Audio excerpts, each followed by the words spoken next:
Higher call, napaganda na awitin, a greater reason to live, a higher call, a brand new reason to give, called to lead my life for Jesus, and give my all to a higher call. Napaganda na mensahe po sa atin ngayong araw na ito. Even my message is really, is really connected, related sa ating pag-uusapan at nakakatuwang makita na yung ating mga young people dito po sa ating gawain. Talagang yung involvement po nila sa ating ginagawa po ay kitang-kita po natin. We're very, very glad and happy, no? Siguro nga dahil nagkakaedad na tayo, talagang tumingin ako sa inyo, pero hindi lang ako. At one day, kukunin tayo ng Panginoon, mauna lang kami sa inyo sa langit.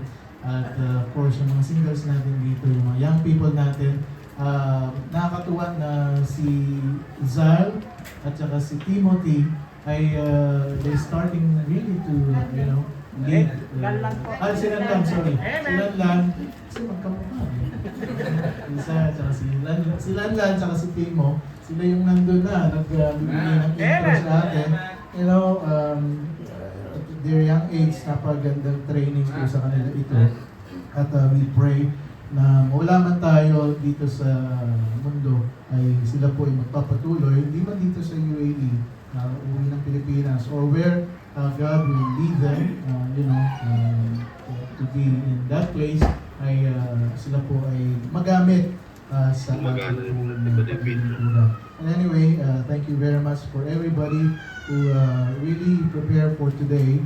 At ako po yung nagpapasalamat dahil every Sunday po ay andyan po kayo para maglingkod at para magbigay ng kapatid sa ating pangalan. Thank you again for honoring the Lord today. Magandang umaga po sa inyo. Good morning. Kayo po ba yung nag-almusal mo? Mamaya naman meron tayo ng coffee doon. At saka parang si ano yun? Hindi.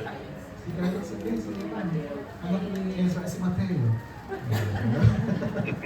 Alright, so sa ating mga guests and regular attenders, brethren, thank you for joining me today. And I pray that God will speak to all of us and be blessed today. It's like to recognize yung ating mga kasama via Zoom, alright, or Teams. Tingnan po natin kung sino po sila. Maaaring medyo mahina ang ating koneksyon at hindi po sila on ang camera, but we can see your there. Okay, so we can see you po, yung mga camera dito. Ngayon na natin ang ating mga nasa Abu Dhabi, of course, Brother Kenneth and Sister Marimar. Pakikaway lang po at magandang umaga sa inyo dyan sa Abu Dhabi. Maraming salamat mga kapatid at kayo po'y kasama namin ngayong umaga. Alright, at yung pong iba, medyo nag-on, ayun, dumating yung mga camera. Ito pong nasa black. Sino yung nasa black natin? Si Brother Julius at Sister Lorraine. Tama po ba? Okay, sa mga Plesuelo, mga kapatid, ayun, nag-heart na siya. Maraming salamat. Kayo po ay kasama namin sa ating online. And of course, ang mga nasa Pilipinas, Ate Shirley muna. Ate Shirley, pakikaway po kung kita niyo po kami at dinig sa inyong pong lugar dyan. Alright, ingat pa rin po kayo. At of course, ang ating nanay at tatay Erfe, pakikaway, nay. Ayan. Alright, so maraming salamat po at kayo po'y kasama namin ngayong linggong ito mula sa Pilipinas. Pray po natin dahil naulan lagi pa rin at konting mga lindol-lindol ang ating mga nababalita po dyan. At of course, pag-pray po natin ang proteksyon ng ating Panginoon sa kanila. Right, we're praying also for the brother of Ate Penny na nasa Canada. Alright, pag-pray po natin, siya po ay, I think, in a comatose condition at siya po ay kidney ang kanyang karamdaman. Alright, so pag-pray po natin palakasin pa rin ng ating Panginoon. At kung naman po yung kalooban niya, of course, we pray ay yung kanya pong kuya ay, of course, sigurado sa kanyang kaligtasan. Alright, again, let's prepare ourselves for today sa ating pong mensahe ngayong umaga. Tayo po'y magpasalamat, magbigay ng kapurihan sa ating Panginoon. Are you ready to hear the word of God? Alright, so we open our Bible please in Philippians 3:8. Philippians 3, tayo pong lahat ay tatayo. So we'll stand at peace and let's give respect dito po sa pagbabasa ng salita ng ating Panginoon. Philippians 3:8, kung kayo po ay nandiyan na, please say amen. Alright, dyan din po sa ating screen, ating verse, samahan niyo po ako sa pagbabasa ng salita ng ating Panginoon. Philippians 3:8, tayo pong lahat, ready? Yea, doubtless, I count all things but loss for the excellency of the knowledge of Christ Jesus, my Lord, from whom I have suffered the loss of all things, and do count them but dung, that I may win Christ. Tayo po'y yumukot manalangin. Ama naming banal, we thank you, Father, for this wonderful morning that you have given us. And I pray na aming pong pag-aaralan, ito po'y maintindihan po namin at ito po'y magsilbing kalakasan sa aming pananampalataya. Pangunahan niyo po kami, Panginoon. Ito po'y dalangin namin sa pangalan ni Jesus. And all the people will say, Amen. You may be seated. Thank you very much. Okay. So, meron po tayong mga announcement mamaya bago after ng ating lesson. And we would like to recognize, of course, Kuya Lloyd at saka si Sister Kat. Alright, sila po from Abu Dhabi din. Of course, we have a guest there, si Joseph. Alright, so pag-pray po natin. Mami Judith is here. Dahil siya po ay yung kanyang asin nag-normalize na. Alright, mahirap kasi pagka nagkakaedad tapos yung BP mo, yung sugar mo, kailangan balansin, parang kape. Diba? 1:2 ba yan o 1:1? Alright, so yan po yan. Kailangan yung asin din at saka yung sugar, normal, balanse. Kasi kung hindi, pagka mataas ang sugar, mataas ang diabetic. Pagka mataas naman ang asin, matataas ang BP. Alright, so kailangan huwag na tayong kumain dahil lahat ng kinakain natin ay nagbibigay sa atin ng hindi magandang hindi, pagka sobra-sobra. Kailangan balansin. Alright, God bless you today. Let me start this lesson series and talk to you about for the excellent worth of knowing Christ. For the excellent worth of knowing Christ. Mga kapatid, there is a surpassing, incomparable, outstanding, excellent worth of value of knowing Christ. Pagka sinabi mong excellent or excellency, ito po'y may kahusayan dyan. May kadakilaan, greatness, likas na mahalaga. And when you say excellency of knowledge, ito po yung kahusayan ng kaalaman at karunungan, at ito po yung dakila. Ang makakilala ka sa ating Panginoong Jesucristo ay sadyang napakahusay at dakila. Pagka nakilala po ang ating Panginoong Jesucristo sa ating buhay, ay wala pong higit dito sa ating gustong malaman or makamtan sa mundo ito. Nothing was more important than knowing Christ. In Philippians chapter 3, kung babasahin niyo po yung background itong Philippians chapter 3, speaks about Christ as the proper focus during times of suffering. Pagka meron tayong mga pagsubok sa buhay, meron tayong mga nanadanasan ng mga problema, alam niyo po, napakagandang basahin po itong Philippians chapter 3. And Philippians chapter 2 sets this passage up in the context of persecution and depression. Bakit merong chapter 3? Dahil dun sa chapter 2 ay si Pablo ay yung mga mananampalataya kasama siya, they were persecuted and they were oppressed.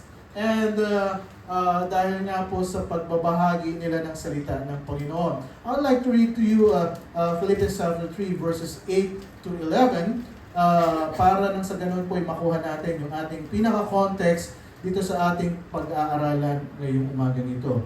Here Paul writes, Philippians 3:8, Yea, doubtless, walang kaduda-duda, and I count all things but loss for the excellency of the knowledge of Christ Jesus, my Lord, for whom I have suffered the loss of all things, and do count them but dung, that I may win Christ. Tatagalugin ko po yan. Ituturing kong walang kapuluhan ang lahat ng bagay bilang kapalit na lalong mahalaga at pagkakilala kay Kristo Jesus na aking Panginoon. Ang lahat ng bagay ay pinalagay ko kung walang kabuluhan, makamtan ko lamang si Kristo. Verse 9, and be found in Him, not having mine own righteousness, which is of the law, but that which is through the faith of Christ, the righteousness which is of God by faith, that I may know Him, and the power of His resurrection, and the fellowship of His sufferings, being made conformable unto His death, if by any means I might attain unto the resurrection of the dead. This is Paul's testimony, mga kapatid, of what was going on in his heart at the time of his conversion. Lalo na nung siya po ay nakakilala, ito yung nasa puso niya.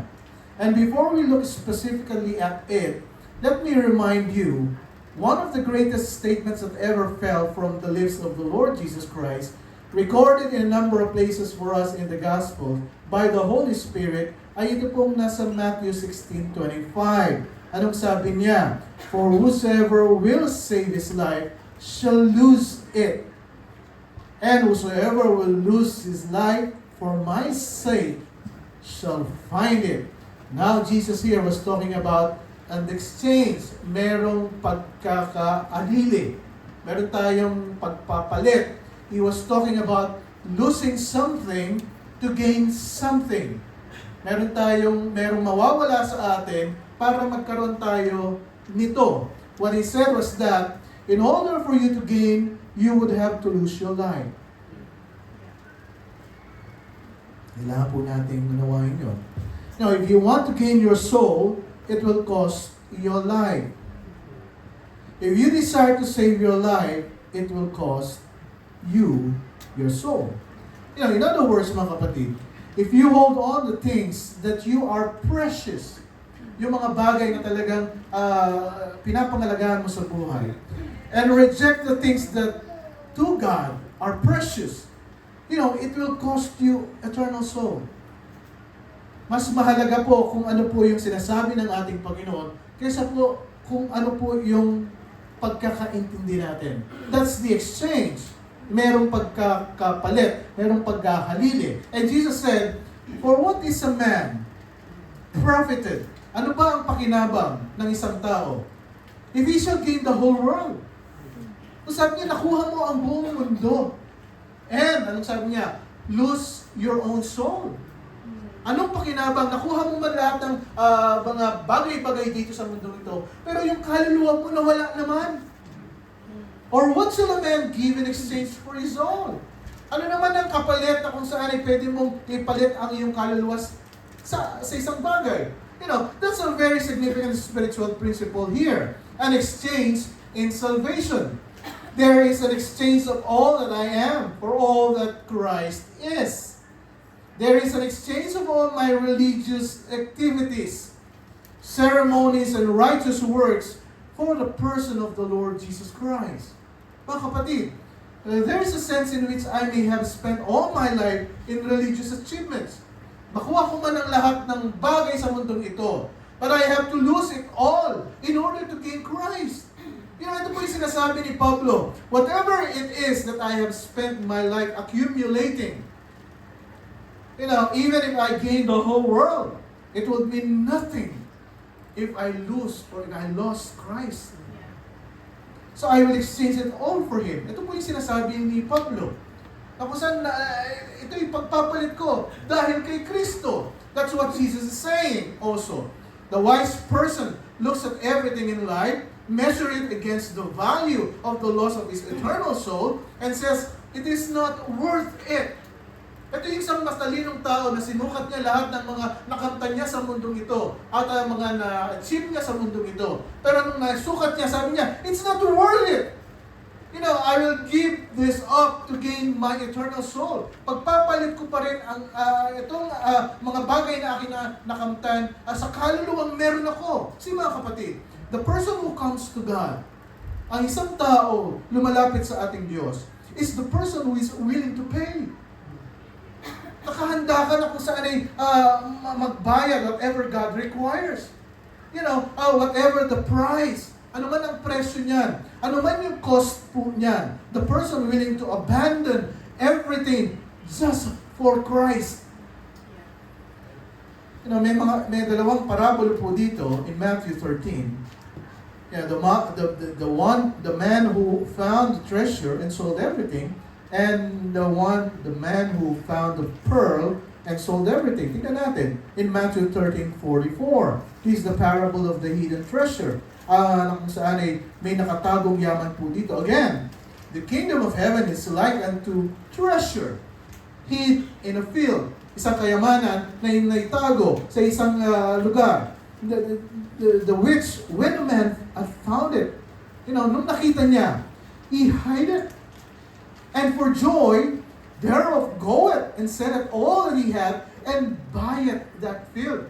Anong sinabi niya? Nung nakita niya yung kayamanang yung tinago niya, at pagkatapos ay for the joy thereof, dahil natuwa siya na meron siyang kayamanang nakita po doon, ang sabi niya, ay yung aking lahat ng kayamanan, yung binili kong bahay, yung binili kong sasakyan, yung mga na-achieve ko sa buhay, sabi niya, binenta ko lahat, at sabi niya, binili ko yung field na yon.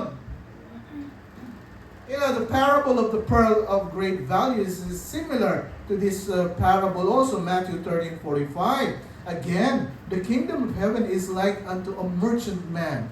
Ang kaharian ng langit, ang sabi niya, ay para siyang isang merchant man seeking goodly pearls.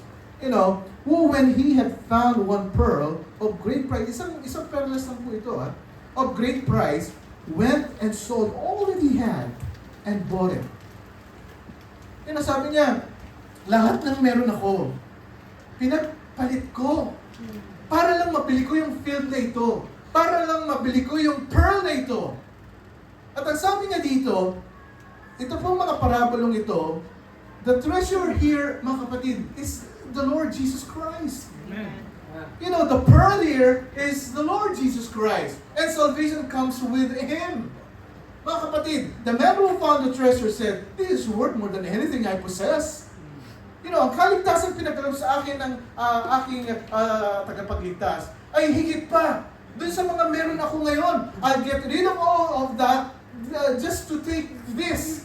Sabi niya, bibenta ko lahat yung aking mga hari-harian para lang ito yung makamtan ko. This is worth more than anything I've ever possessed. I'll get rid of everything I have and I'll take the pearl. That's essentially the same principle, mga kapatid. What are you going to give in exchange for your soul? Anong pwede mong ipalit sa iyong kaluluwa? Para lang sa isang bagay na masasabi natin, higit pa sa iyong kaluluwa. Kaya sabi ng Matthew 16:26, for what is a man profited? Anong pakinabang? Now, if he shall gain the whole world, kahit na makamtan mo ang buong mundo and lose his own soul, what shall a man give in exchange for his soul? It's the same thing. The rich young ruler was faced with the same dilemma. Ito yung napag-aralan natin last time na isang lalaki na kung saan mayaman siya at sabi ng Panginoon, sabi niya sa Panginoon, ano bang gawin ko para ako makarating ng langit? Ang sabi ng Panginoon Jesucristo, ito yung gawin mo. Love the Lord your God and love your neighbors. Nagawa ko na lahat yan nakamtan ko na lahat and everything. Sige, sabi niya, ibenta mo yung mga nakamtan mo. And then you follow me. This rich young ruler, ang sabi nga ng story ay siya nakayuko at umalis. Dahil hindi niya maibenta yung mga bagay-bagay na meron siya para sa kapalit ng ating Panginoon Jesucristo. Similarly, every person faces that choice when they confront the Lord Jesus Christ. Maraming mga tao na pagka Kristo ng pinag-uusapan, ay, tatanggapin ko ba si Kristo? Ayaw ko na lang na mawala yung aking kaluluwa. And there are a lot of Christians na kung saan iligtas na, at ang sabi nila, ay parang masigit naman yung aking mga tinatanggap na yun kaysa kay Kristo ang paglilingkuran ko. Here is Jesus Christ and He says, what are you going to give in exchange for your soul? Ano bang pwede mong ipagpalit at pwede mong ibigay para ipalit sa iyong kaluluwa? This is what you have. This is what you possess. Are you willing to give it all up for Christ? Yung mga bagay-bagay na meron ka, ikaw ba'y handa na ipagpalit yan dahil lamang kay Kristo? Some people say yes. Some people say no. Maraming mga tao, okay, pwede naman. Benta ko lahat at sundin ko ang Panginoon. Pero hindi ko pwedeng ibenta kasi, some people say yes, some people say no. And one man who said a resounding yes was Paul. Si Pablo. And we just heard us say yes in our main text. Ano sabi niya? Philippians 3, yea! Yes! Sabi niya, doubtless, and I count all things but loss for the excellency of the knowledge of Christ Jesus, my Lord. Ang sabi niya, ito'y pinilang ko na lahat ng bagay na kung saan inawala sa akin para lang makamtan ko ang Panginoong Jesucristo, yung kaalaman sa ating Panginoong Jesucristo. I look at everything I had. I said it's lost. I'll exchange it for Christ. And if you ask Paul, what will a man give in exchange for his own? Paul. Ano ba pwedeng ipagpalit ng tao sa kanyang kaluluwa? Pablo. Paul was saying, I'll give everything in exchange for my soul. My soul is that valuable that he was willing to give up everything. He was willing to give up everything. And that's what he expresses here. Philippians 3:7, but what things were gained to me? Sa ano bang bagay ang naging pakinabang sa akin? Those I counted lost for Christ. Binilang kong nawala sa akin for Christ. I will exchange everything for the pearl. Sabi ni Pablo, sabi niya, I'm going to exchange everything for that precious pearl. I'm going to exchange everything for the treasure, yung kayamanan. I'll give up everything for Christ. I'll make any transaction for my eternal soul. Hindi ko pwedeng ipagpalit yung aking kaluluwa sa mga bagay-bagay na aking nakamtan sa mundo ito. Pastor Art, are you saying, leave everything that I have got now and follow this verse? Ang pinapayo mo ba sa akin, Pastor Art, ay di na ako magtatrabaho, bibenta ko yung aking ari-arian, at and follow this verse? Well, let's continue.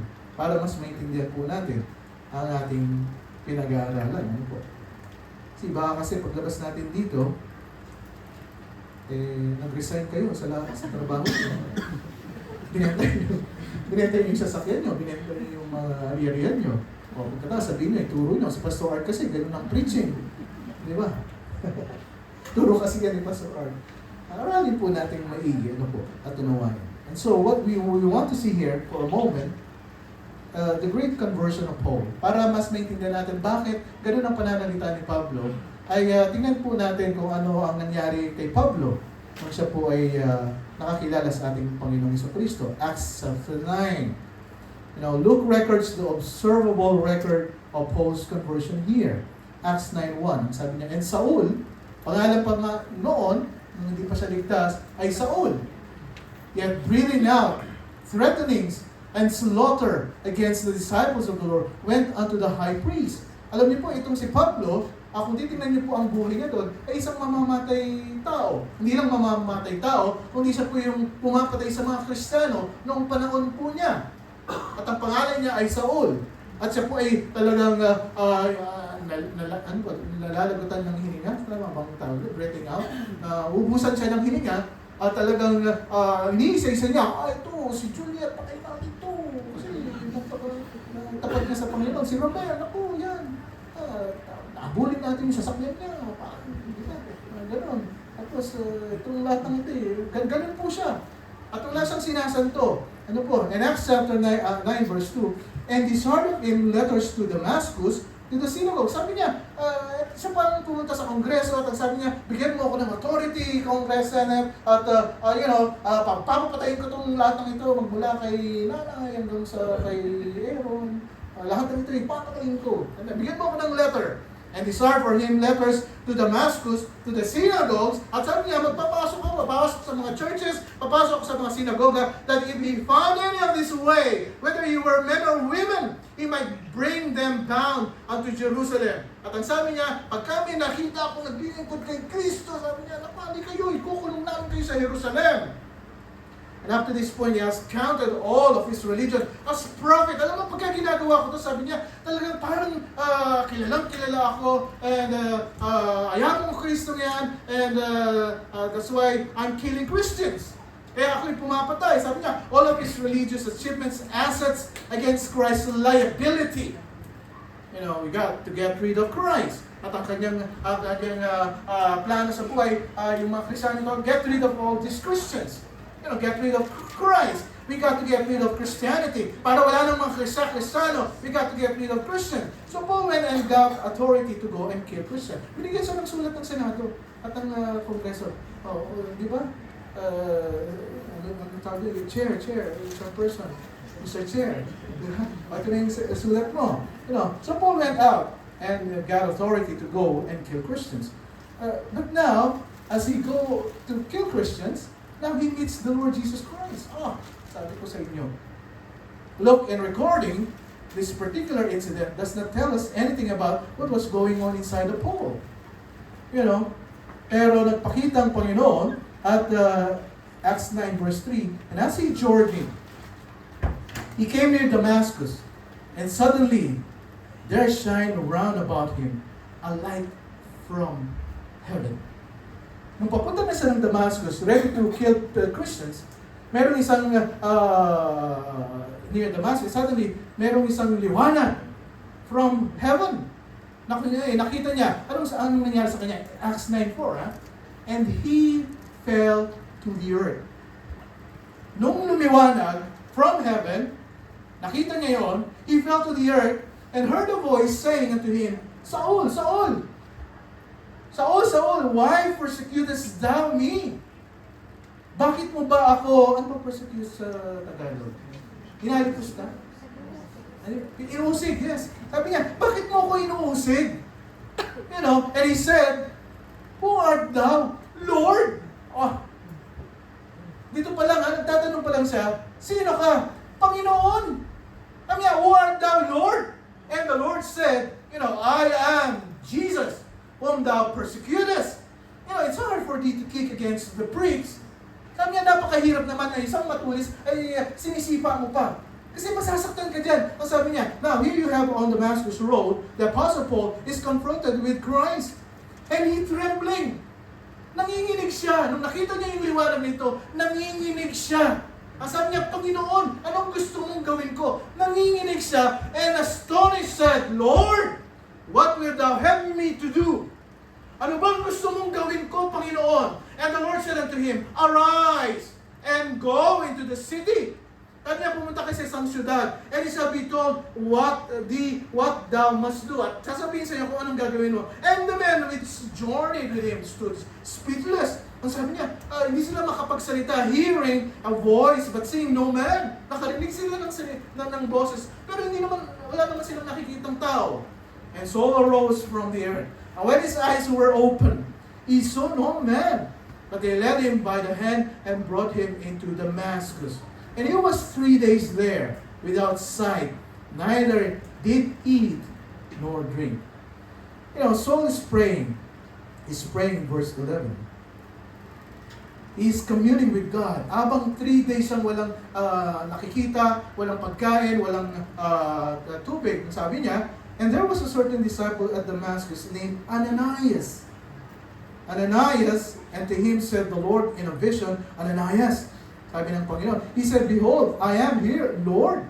And the Lord said unto him, arise, and go into the street which is called Straight, and inquire in the house of Judas for one called Saul of Tarsus.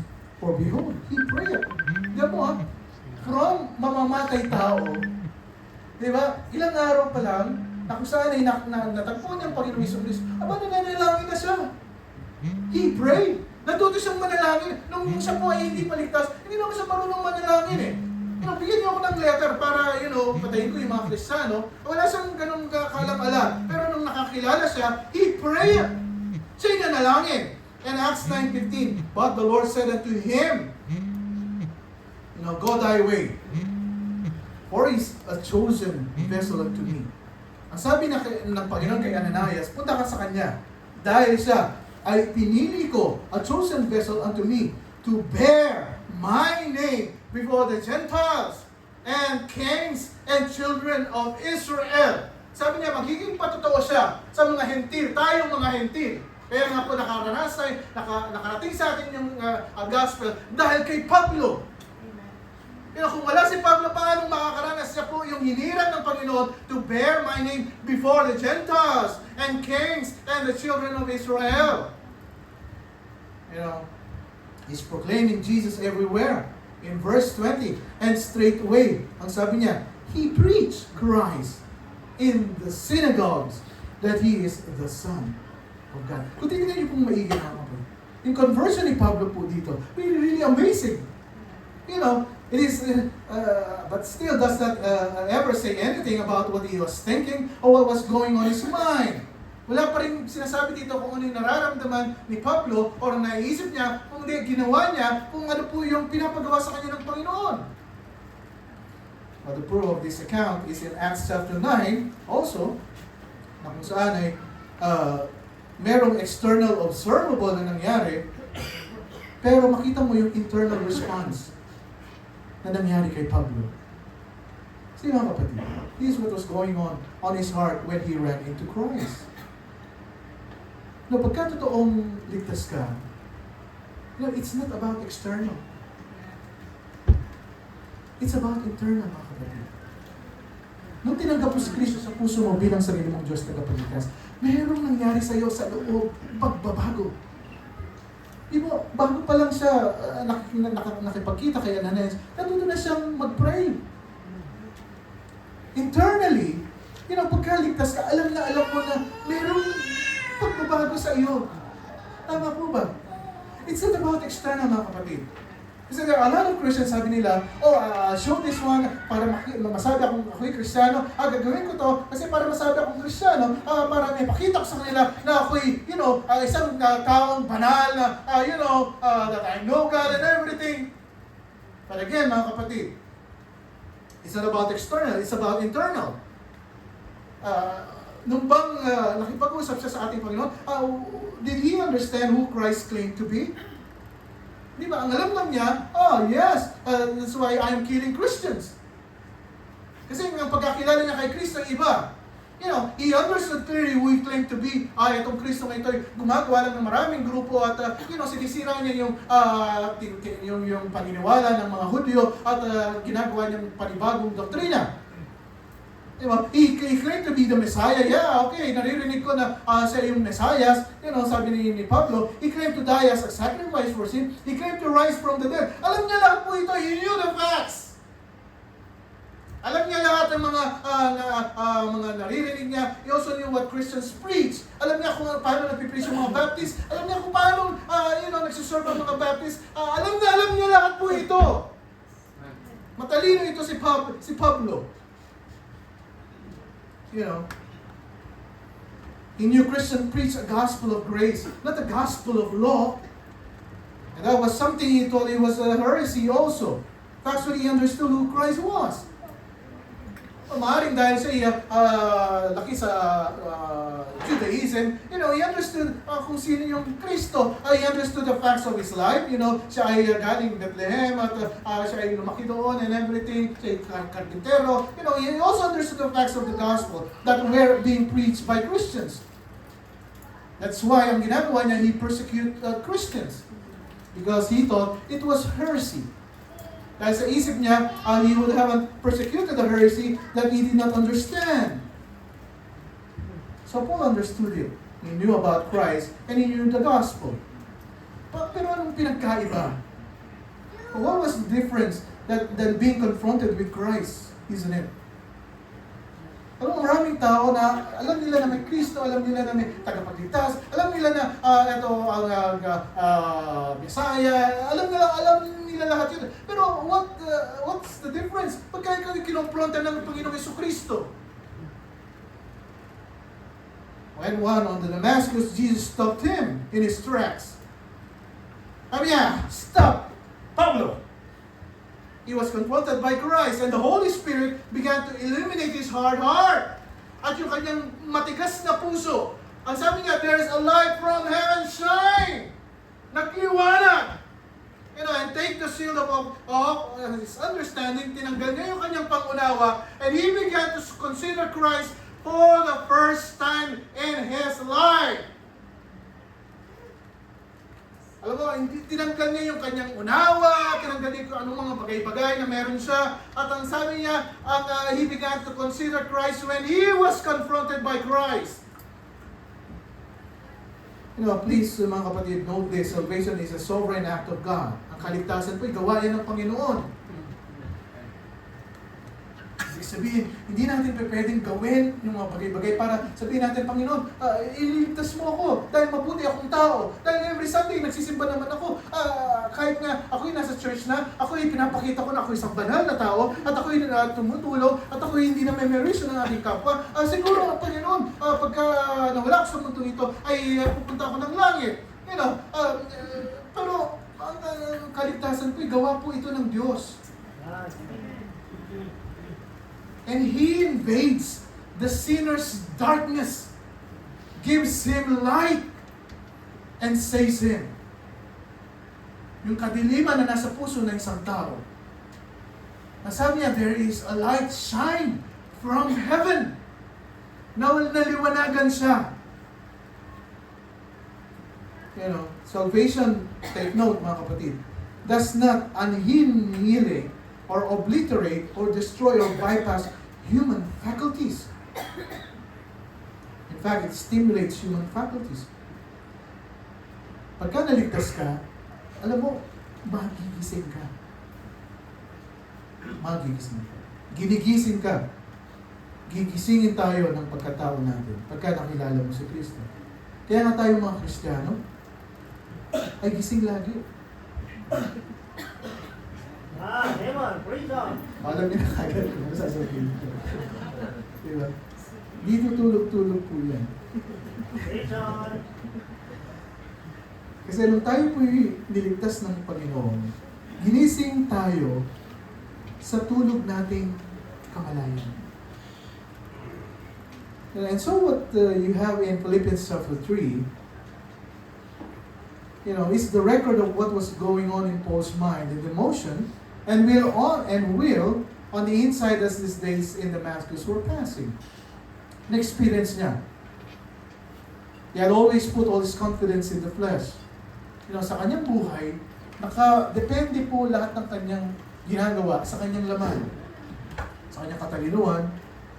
In Philippians chapter 3 verse 3, sabi pa nga niya sa mga kausap niya, tayo yung mga circumcision, di ba? Alam niya yung Judaism, which worship God in the Spirit and rejoice in Christ Jesus and have no confidence in the flesh. Wala tayong kumpiyansa sa laman. Though I might also have confidence in the flesh, if any other man thinketh that he had whereof, he might trust in the flesh. I more. Sabi niya, kung laman lang ang pag-uusapan, kung tiwala lang sa laman ang pag-uusapan, alam ko naman lahat tayo meron. Pero sabi niya, mas higit ako. Sabi niya, kung titiwalaan lang kung ano po yung nakuha ko, kung ano yung na-achieve ko sa buhay, mas higit ako. Nung di pa siya ligtas, he had always put all his confidence in his own human ability. Kasi magaling akong, ako'y laki kay, sino ba yung tagapagturo niya? Gamaliel? Ako'y tinuruan ni Gamaliel. Ang mentor ko ay si Gamaliel. Ang religion ko ay ang the Judaism na kung saan ay ito'y tinitingala ng maraming tao. His sincerity, his race, ako'y galing sa tribo ni ganito, at ako'y ranggo ng ganito, at ako'y matuwid na tao. Magmamayabang lang sabi niya, ako ba? I'm more. And he had it all in the prophet column. Kung meron kang column dyan, all the Asaph column, puro Asaph ang meron siya. That's where all his confidence was for salvation. And he believed that he can be saved because of his religious privilege and his religious achievement. And now all of a sudden, nung nakilala niya ang Panginoong Isus, nakumprenta siya ng Panginoong Isus, the Spirit of God gives him understanding and he sees Christ for the first time as the true value, the real pearl, and the treasure sa buhay niya. At ang ginawa niya, lahat ng achievement niya, lahat po ng nakamtan niya sa mundong ito, trash it all out and take the Lord Jesus Christ. Because Christ is not surpassing in value and excellent reward. And He made the right exchange, mga kapatid. What will a man give in exchange for his soul? Paul gave everything. He sold all to buy the treasure. Binenta niya lahat para lang mapili niya itong pearl na ito at saka yung treasure na ito. Philippians 3:7. But what things were gained to me? Ano ba yung pakinabang ng mga bagay na ito na nakaptan ko sa mundong ito? Na yun ay binilang ko na loss for Christ. Mga kapatid, this is the message here. If you're counting on anything for your salvation other than Christ, you are deceived. Kung meron kang pinagtitiwalaan para sa iyong kaligtasan, aside, other than the Lord Jesus Christ, you are deceived. Even so, matagal na tayong naglilingkuran dito, pero kung hindi mo pa alam kung sino yung tagapagligtas mo, you are deceived. Acts 4:12, neither is there salvation in any other, for there is none other name under heaven given among men whereby we must be saved. Panginoong Jesucristo lamang. Now going back to verse 4 and 5, Philippians chapter 3, verse 4, the Bible says, though I might also have confidence in the flesh, if any other man thinketh that he hath whereof, he might trust, I in the flesh, I more. Sabi niya, kung pagmamalaki lang pag-uusapan, sabi ni Pablo, ako'y mas marami dyan. Philippians 3:5, the Bible says, I am circumcised the 8th day. Sabi niya, yung mga batas na yan, sinusunod ko yan, bata pa ako. I am circumcised in the 8th day. I'm from the stock of Israel. Sabi niya, I am of the tribe of Benjamin. Sabi niya, and Hebrew of the Hebrews, touching the law, Pharisee. Ako'y tagapagturo na ng batas. Ang sabi ni Pablo, concerning zeal, persecuting the church. Ito na yung ginagawa ko, I really persecute the church. Inuusig ko yung church. Touching the righteousness, which is in the law, blameless. Sabi niya, kung katuwiran lang pag-uusapan, ako'y matuwid sa mga matutuwid. Wala kang masasabi sa akin. Kung banal lang pag-uusapan, ako yung pinakabanal na tao sa mundong ito. But what things were gained to me? Ano ba yung pakinabang ng mga bagay na ito? Na ako'y nare-recognize ng buong mundo. Na ako'y pinakasikat sa mundong ito. Yung position ko sa aking opisina ay, akong kinikilala. Ang dami kong mga ari-arian. I am at the tribe of Benjamin. I am an Hebrew of the Hebrews. Kung position lang at mga, sabihin natin, mga qualification at mga achievement ang pag-uusapan, I'm more. But what things were gained to me? Sabi niya, ano bang pakinabang sa akin na those I counted lost for Christ? Sabi niya, lahat ng iyong aking mga nakamtan, pinagpalit ko yan dahil kay Kristo.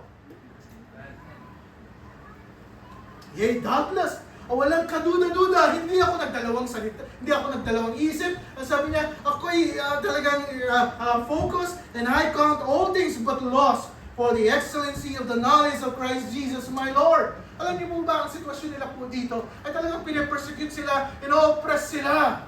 Ang dami niyang problema sa buhay. Pwede niya sabihin, ako'y pwedeng bumalik sa aking profesyon. Ako'y pwedeng bumalik as a, counselor. Ako'y pwedeng bumalik sa Senado, sa Kongreso. At, ako'y magbigay ng mga ganitong bagay-bagay. At marami yatang flood control na pwede kong, para ako'y yumaman palalo. Pero sabi ni Pablo, doubtless, I count all things but loss for the excellency of the knowledge of the Lord Jesus Christ, my Lord, for whom I have suffered the loss of all things, and to count them but dung, just that I may win Christ. That day on the Damascus road, the living Christ broke through. The incredible blindness of Paul, yung kanyang kabulagan sa mundong ito. A light shine from heaven, na kung saan ay nagliwanag ang totoong kahulugan ng buhay. Kasi maraming mga tao, especially mga Christian, nabubulagan ng mga bagay-bagay dito sa mundong ito. Ako nga, I'm a Pharisee. I'm a legalist. I'm a righteous of all righteous people. Kung blameless lang, ito yung ginagawa ko. I'm a righteousness worker. Shelter is confidence in all his religious accomplishment. And the root of self-confidence was forever plucked from his heart. Nung nakilala niya ang Panginoong Jesucristo, lahat pong ito'y tinanggal sa Kanya. And He made Jesus Christ His own. He sold all to gain Christ. Binenta niya ang lahat. Para lang makamtan ko si Kristo. And He didn't say, I had something good, this is better. Kasi maraming mga tao, di ba? Sabi niya, I have something good now, this is better. Pero yung mga kariyerian ko, kasama-sama pa rin yan. But no, He said, this loss, binenta ko ang lahat. This is not an asset. Ito hindi asset. Actually, this is liability. Sino bang taong gusto ng mga liabilities sa buhay? Liabilities are bad. Alam natin yan. Mautang tayo dito, kailangan natin bayaran and everything. These are nagpapabigat sa ating buhay. Pero sabi ni Pablo, alam mo, nakilala ko si Kristo, hindi naging pabigat sa akin ito. Nung tinanggap ko si Kristo bilang sarili kong Diyos tagapagligtas, hindi pabigat sa akin ang Panginoong Jesucristo sa buhay ko. Yung paglilingkuran ko, yung punta ko ng Sunday, every sa service, hindi yan pabigat sa akin. Amen. Yung panalangin, nananalangin ako kahit pagod ako bago matulog, hindi yan pabigat sa akin. Yung pagbabasa ng Biblia every day, hindi yan pabigat sa akin. And that's a loss, not a profit. Sabi ni Pablo, from all that stuff, Christ is better. No! Sabi ni Pablo,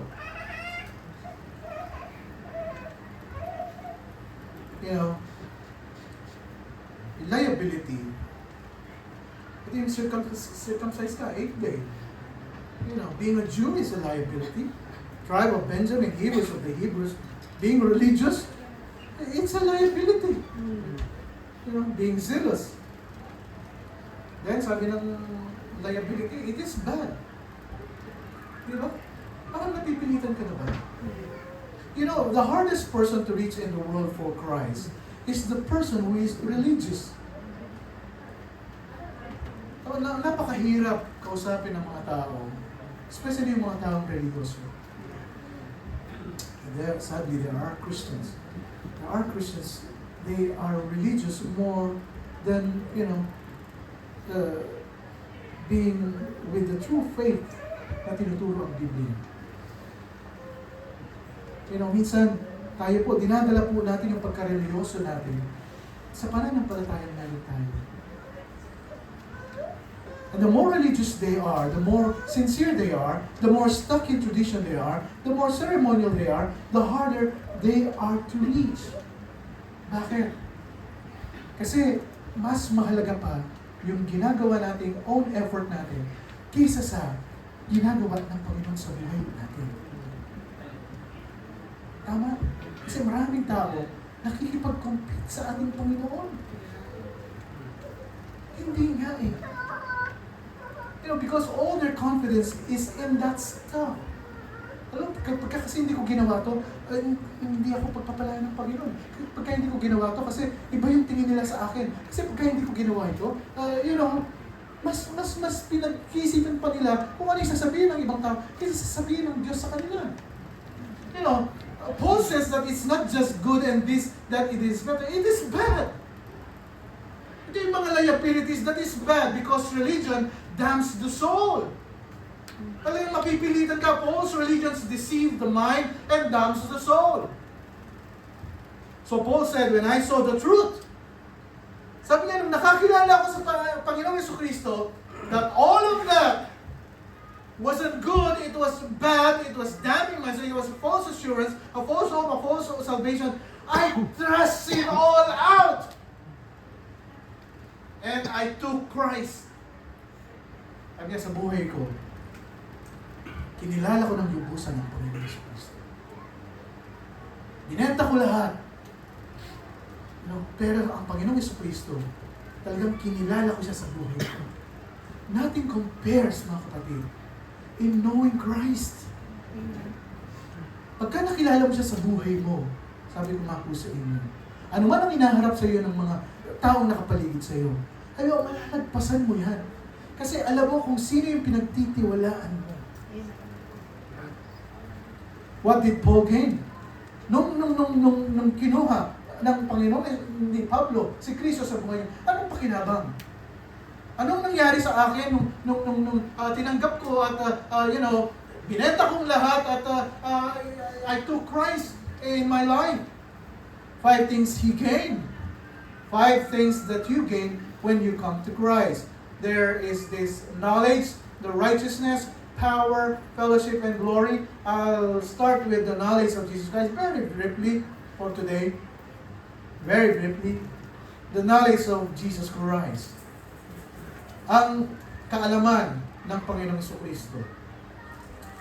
Yea, doubtless I count it all things but lost for the excellency of the knowledge of Jesus Christ, my Lord. Salvation that begins with the knowledge of the Lord Jesus Christ. Ito po yan, mga kapatid. When you say excellency of the knowledge, ito po yung dakilang kaalaman. It is napakahusay na kaalaman.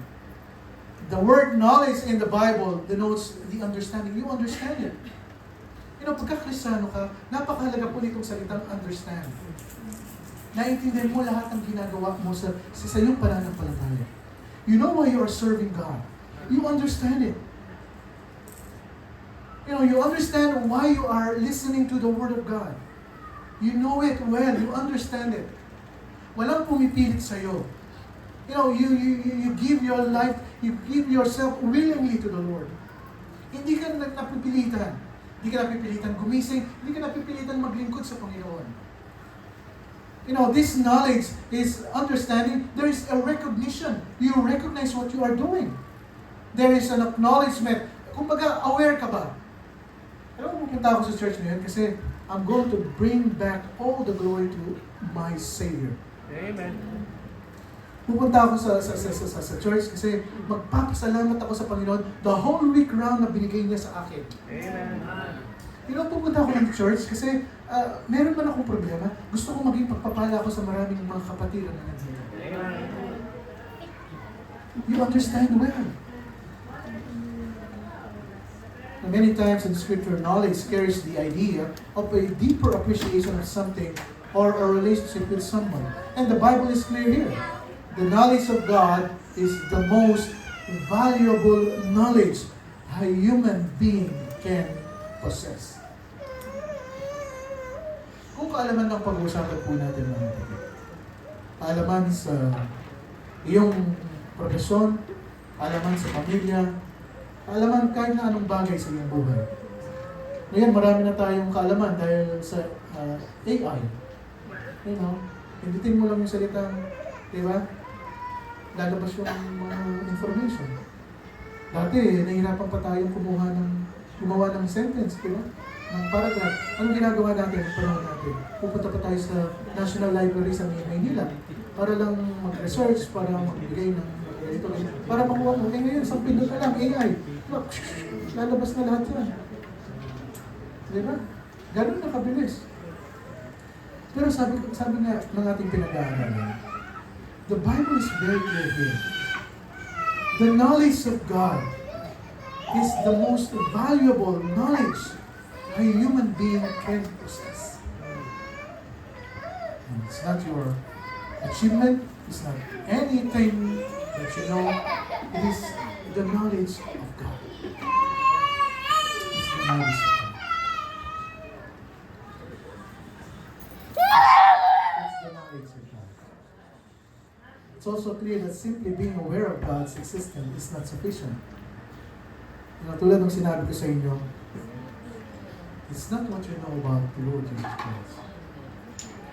It's all about, do you really know the Lord Jesus Christ personally? the knowledge of God must encompass the deep appreciation for and relation in Him. Ito po ibibigyan ko ng diin next Sunday. Napakaganda po. You know, the knowledge of Christ. God is impressed with this, the knowledge of Christ, Jesus. Mas na-impress po ang Panginoon sa kalaman po natin sa ating Panginoon sa Kristo. Next Sunday, ito po tutuloy po natin. Actually dito, parang meron pa akong mga 20 pages. Pero dahil mahal ko kayo, hanggang dito muna tayo. Right? We'll find out what do we mean when we say the surpassing value of knowing Christ. Next Sunday po yan. But today, let's just check our hearts and minds. Checkin po natin ang ating puso't isipan. Ano ba sa iyo ang pakinabang na makilala mong lalo at higit sa iyong buhay ang ating Panginoon Jesucristo? Ano ba ang pakinabang? Kung ikaw ay mananatili sa ating Panginoon. Philippians 3:8, doubtless, and I count all things but loss for the excellency of the knowledge of Christ Jesus my Lord, for whom I have suffered the loss of all things, and to count them but dung, that I may win Christ. For the excellent worth of knowing Christ, tayo pong lahat, tatayo, so we'll stand at peace. Shall we bow our heads and close our eyes so we pray? Heavenly Father, we thank you, Lord, for the life of Paul. Paano nakita po namin na he counted all loss for the excellency of the knowledge of the Lord Jesus Christ. Tunay nga po, Panginoon, nakita namin sa buhay niya na kung pagmamalaki lang, pagmamataas, pagmamayabang sa buhay, ay si Pablo ay maraming achievements, Panginoon. Maraming ari-arihan na pwede niyang ipagmayabang. Pero nung nakakilala po siya sa inyo, ito po'y binenta niya. As in literal, pinagpalit po niya lahat para mawin po niya ang Panginoon Jesucristo. Yes, Father, this is a reminder for us today. Nakamtan po namin ang buong mundo. Pero ang aming kaluluwa ay mawawala naman. Ito po'y walang pakinabang. And so much more, Lord. Now you saved us. Ay talagang pinapalalahanan niyo po kami.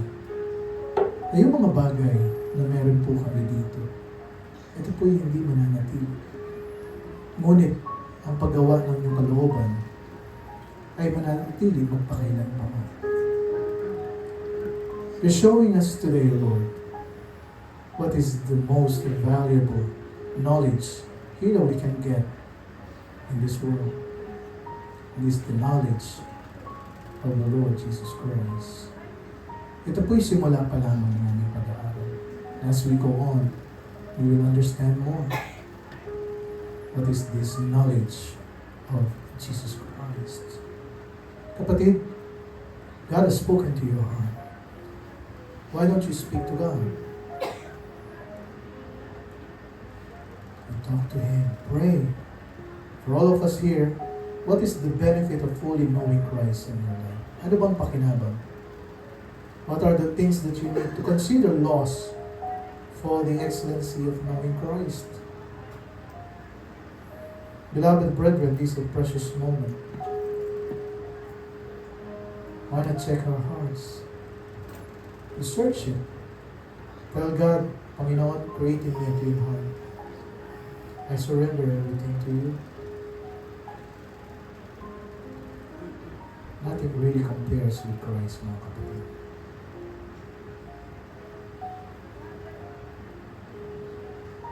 Everybody is buying it.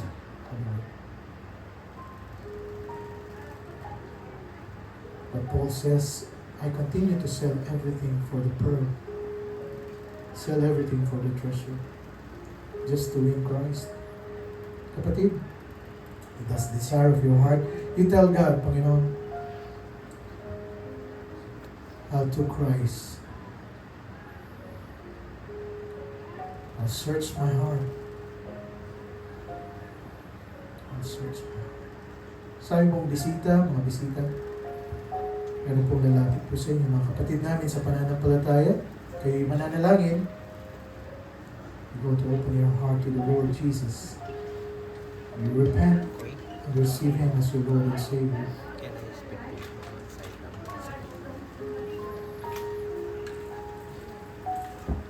Keep praying.